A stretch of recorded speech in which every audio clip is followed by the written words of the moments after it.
Yo, what's up? We have here the Honda E, the car you guys love to hate. So this is necessary. I have to go through all the different tests, like the range test, the charging test, and this is the measurement and I guess I'll call it the measurement and interior test. And this is where it probably will score quite well. Well, at least in interior. Measurement, not so good. So I have the measurement tool here. So let's, what was I saying again? Let's kick ass and chew bubble gum. And I'm all out of ass. So the back looks like this. It has some charging cables. We can take them out. And it comes with a microwave oven in case you want to heat up some food. No, this one was provided by iMove. Yes, the company that owns this car. So I put it there. And yeah, you've seen in the banana box test, there's not much to see here. So I guess I can take out this one and then we start measuring. Okay, as usual, let's turn up the pitch and start measuring. 75 centimeters. Ooh, almost no edge here. Yes, almost no edge. Okay. 57 centimeters. 67 centimeters. 71 centimeters. Ooh, 110 centimeters. And I guess some people want to know this one. 85 centimeters. 138 centimeters. 163 centimeters. 185 centimeters. 14 centimeters. And as always, we want to test if you can sleep in a car. Yes, you guys will be complaining, it's not a city car, it's an urban car. I have to try it. Okay. Whoa, whoa, whoa, whoa, whoa, whoa, whoa. Holy shit. Okay. It kind of works. Yeah. You have to pad the back here with something, and then I guess it would work. Yeah, kind of. Yeah, you see? Yeah. One person approved, kind of. 121 centimeters. And the leg, seat height, I mean. 30 centimeters. But whoa, yeah, not very much seat height here. But at least you can put the feet under the front seat. Okay, back is like this. So, not the best space. I'm sitting behind myself now, so I've adjusted the driver's seat to be my size. Ooh, we have light. We have light on this side, so we have 2 lights there. And then 2 more on that side. We can. Okay, I like that shit. Okay, so you don't. I tried earlier to press here, but of course it's a button here. So I like that shit here. We have a small cup holder here, a little container there. These are tinted from the factory. See? Oh, whoa, whoa, whoa, whoa! It only goes that much down. Really? It's not very kid friendly, is it? Okay, so let me just open it so you can see better the interior. So it's actually nice to touch. It's some fabric here. Most cars in this class, they will have lots of plastic. So if I do the knocking,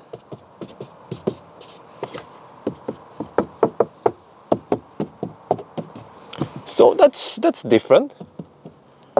Whoa, whoa! This is hard plastic. This is some kind of fabric thing. Okay, and then let's do the fist headroom. Okay, we have to adjust the headrest here a little bit, and then let's see. Whoa, whoa, whoa! It's not even a fist headroom, but at least I'm not sure what to call this one. A palm, finger, 2 fingers roughly. Yeah, but it's okay. But you know what? This is actually just a 4-seater. So you see, you only have seatbelt for 2, so even though it's not that wide, but only 2 people need to argue for the space. But you see here, the middle, it falls down like a bench, so there's no middle armrest or anything, so don't expect any crazy luxury here. But okay, and then I forgot to show you. So in the middle here, we have 2 USB-A ports. And then I can show you more in the front. Yeah, let's move over to the front. And the seat is nothing fancy. Just manual. You go backward, you go forward. You have tilt. Whoa, that's pretty. Okay, you have tilt there, and then the last one here is just pumping it. Oh, there's so many mosquitoes here. Shit. You go down, you pump it up. But one thing I not like is the steering wheel. You see, it goes up and down, but also in and out. Some people might think this is overrated, but I think it's very important to find the perfect steering wheel position according to your seat. So cars where I don't have this, I tend to get a little bit of backache. But another nice thing that most people don't talk about is here. You see the door step here? To enter and exit, they actually made it quite flat here. I like that shit. You see, it's so easy to step into the car and step out of the car because there is no tall threshold here like some other EVs. They tend to have an edge here that goes up a little bit. So very nice for urban driving to enter and exit the car. And in the front here, okay, let me just do the regular.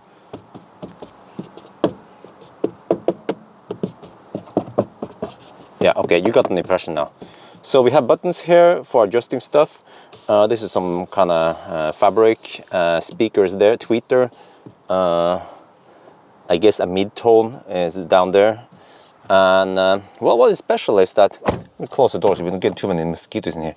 Here you can adjust the mirrors, the virtual mirrors. So you see, I can adjust the viewing point.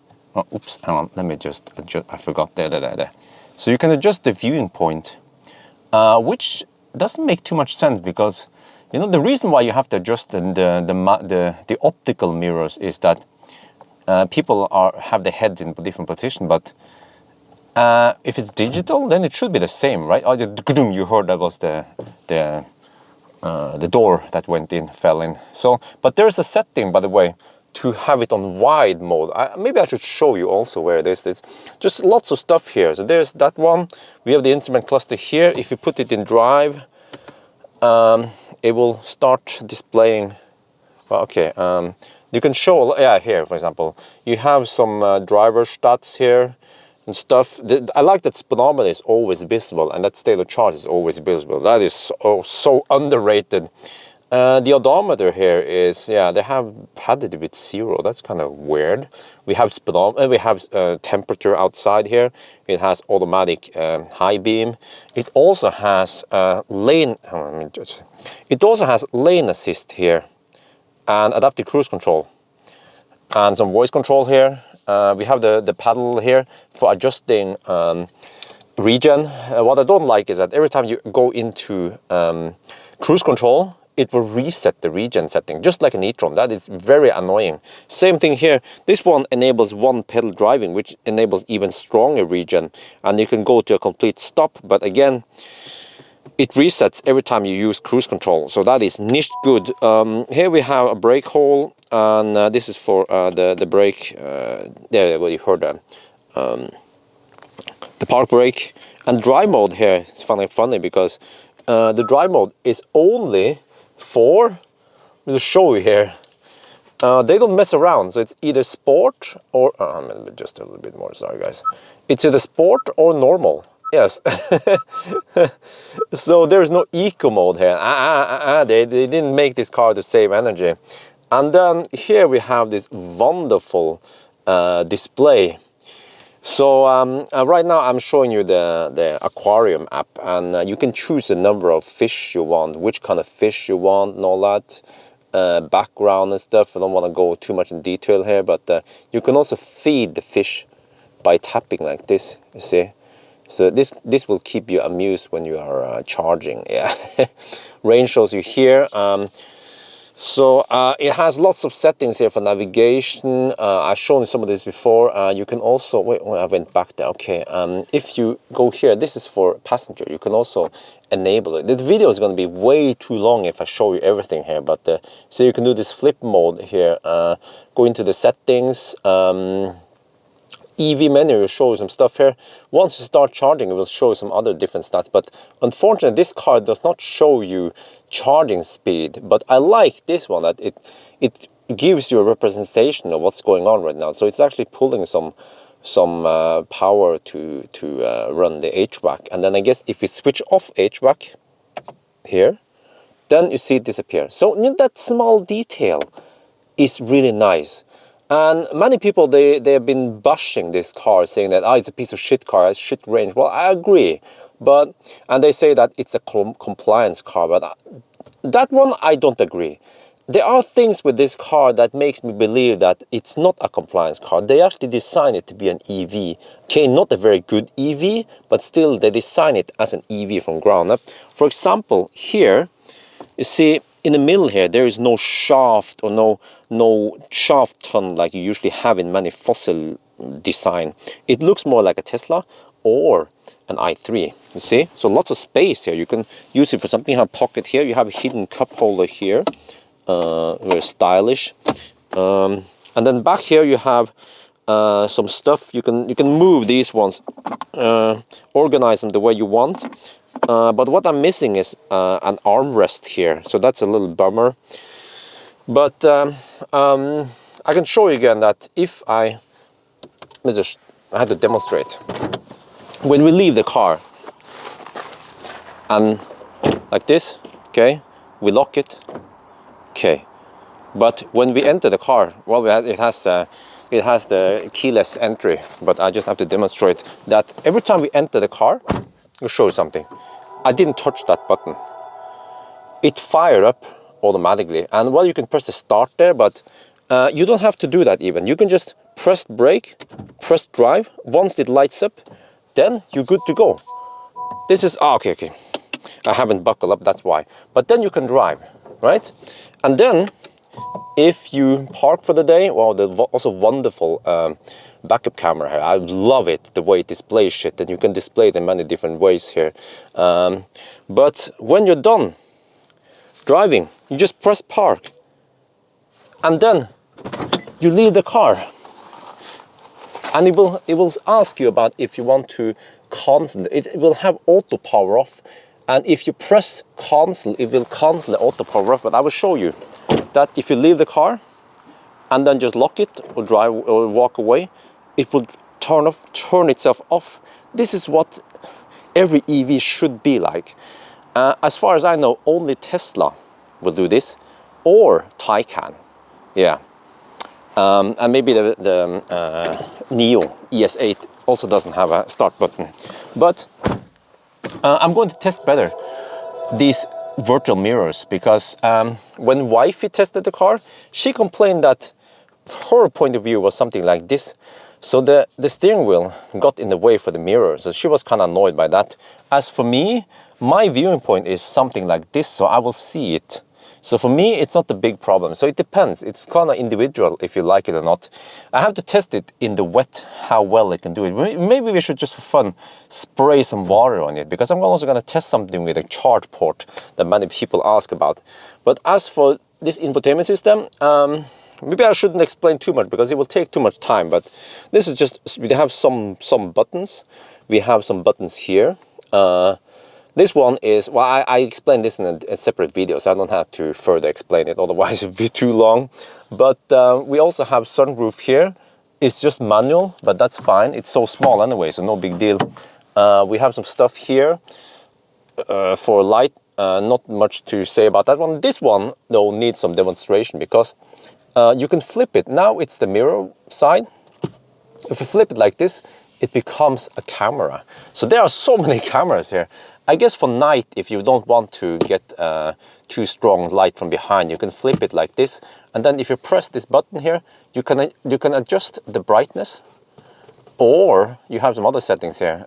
Next one is auto, if you want to off or on. I have it in auto. And then this one is adjustment, if you want to adjust up or down. And then this one is to the side. And the last one is rotation. Yeah, if your head is not level. So it's pretty cool that it has this kind of virtual mirror, but do I ever use it? No, because I prefer having the optical stuff here. It's like if you have a DSLR and you want to use the optical viewfinder, then the optical viewfinder is always better than the digital viewfinder, because you are in many ways you are also restricted by the resolution of the display and the camera itself. So many times when I see something, you know, if I try to look closer, it's not as sharp as optical. Yeah. So, but I want to show you something. Yes, I have to dig into the menu here. Let me see if I can find it. We're going to try now, see how user-friendly this is and also how snappy it is. Maybe I should show you, by the way. It's not as snappy as it should be. So if I zoom out, this is just a map view. And you see that when I do this, there's a little delay there. This is just nitpicking, but yeah, it's not as snappy as it could be. And then, okay, if I go to all apps, and then I have to go to see if I can figure out this. General settings.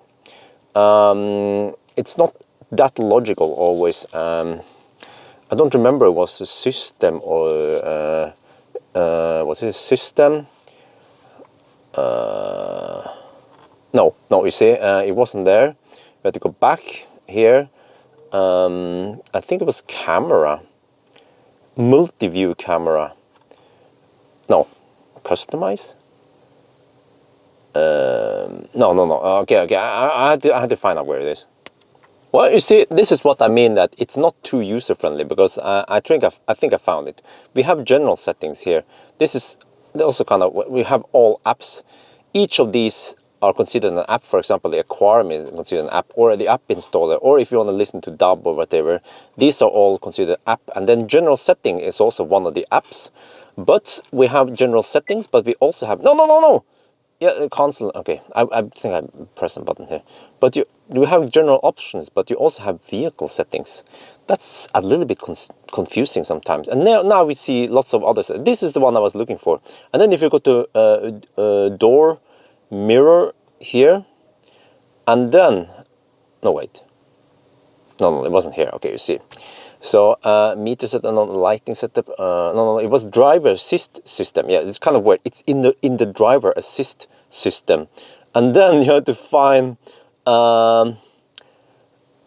side camera mirror. So I don't know why they put side camera mirror in the driver assist. And here we can switch between wide and normal. Okay, so now it's in wide mode. So okay, let me show you wide. Normal. Yeah, so it's hard to toggle it. I have to go a little bit back and forth here to show you. Okay, normal, wide. So wide is usually the one I want, actually, but the problem is that okay, that's Wi-Fi, yes. The problem is that wide doesn't allow you to adjust anything. So if I try to do the adjustment here, see with the button here, it doesn't go. Wide to me is too low. Really, I don't know why it's like that. Let me see here. You can see that you can see 1, 2, 3 of those. Okay, so if I switch to normal, you see, I see further up, but I want to have the wide mode, but just see further up, and it doesn't allow me to do that. So that's a bummer. But the headroom, man, holy shit! Look here, more than a fist of headroom. And I guess if you're a tall person, you need to be further back.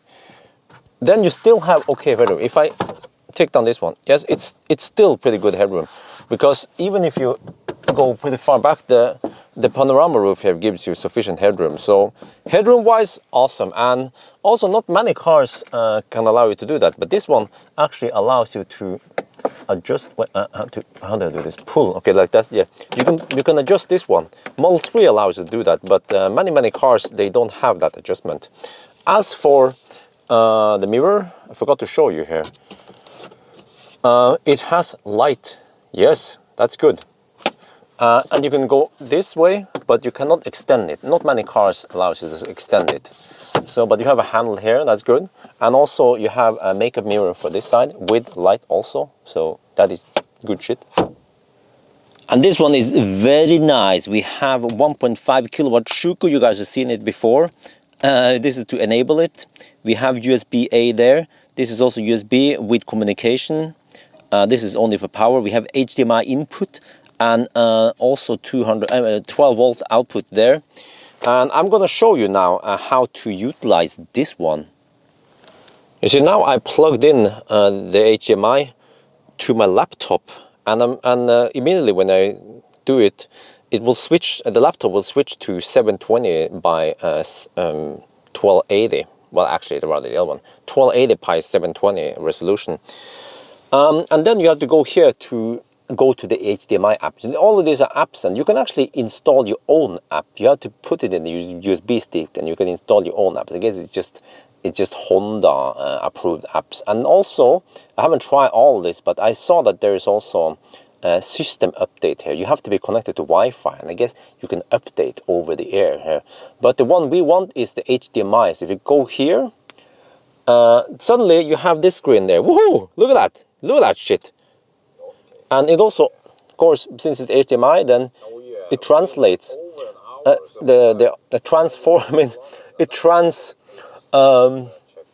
transfers the audio to the car system. So it's okay music. I mean, okay sound. See, the car system is pretty good. And if I try to maximize it, okay, let me see. Lower the audio a little bit here. And just give you an impression of how it is to watch. Okay, well, it's kind of weird right now because this screen on the laptop is actually bigger than that screen, but I just don't have any other devices to show you via HDMI, that's why. But if you have a Chromecast or something, you can watch on this screen. But you see, it's only on this screen, not on that screen. I guess it doesn't need to. That would be weird. But at least it's in widescreen. So that's pretty cool, man. Yes, and the clock is always visible there. And if there's some messages, then I guess it will show up there. For example, if you try to drive. Okay, if you try to drive, then it will switch off. And if it's switch to park, it actually goes back there. Yeah, see, it shows temporarily some settings, and then it disappears. So pretty neat feature. You know, now I'm gonna test something that many people are so worried about: the charge port. So let's plug it in and start charging it. It's very convenient to have it like this, right? But what about if it rains or snows? So you can see that it is charging because it's pulsating. So let's try to sprinkle some water over it. Yes, do not try this at home.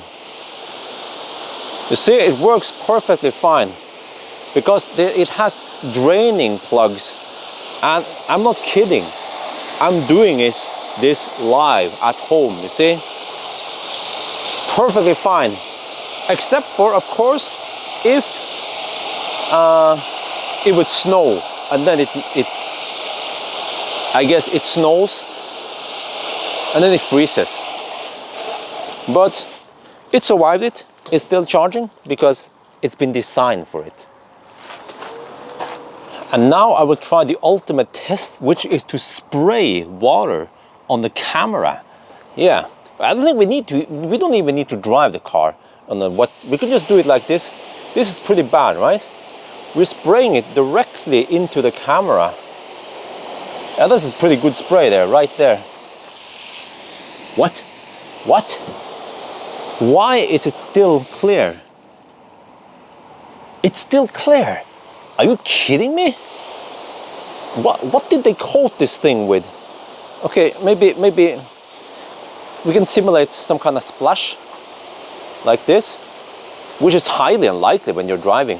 But what about fine spray like this even, which is also unlikely. It seems like, okay, some stuff gets stuck there, I see, but still, the camera is actually remarkably clear, even after that wet experience. Wow, that is good shit. Okay, I think that'll be it for this test. So you see, it's not good for long trip. It charges slow. It has poor range, but in the city, it's superb. Like I've shown you in other videos, about the backup camera, the self-parking, the easy access in and out. And also another thing I forgot to mention is that you don't have to turn off the car before you charge it. You can just have the car running and then you plug it in and it will still charge. Most other EVs require you to stop the car, well, except for Tesla, of course. Otherwise you get an error from the fast charger, whatever. So again, you know, for this purpose, it's good. For the city, it's awesome. And I was so surprised about the cameras, how they could repel water. So yeah, this might be the last video about this Honda E, unless I figure out something else to do, but we'll see. So anyway, I think that's it for now. I hope you guys enjoyed this video. As always, thank you for watching and talk to you later.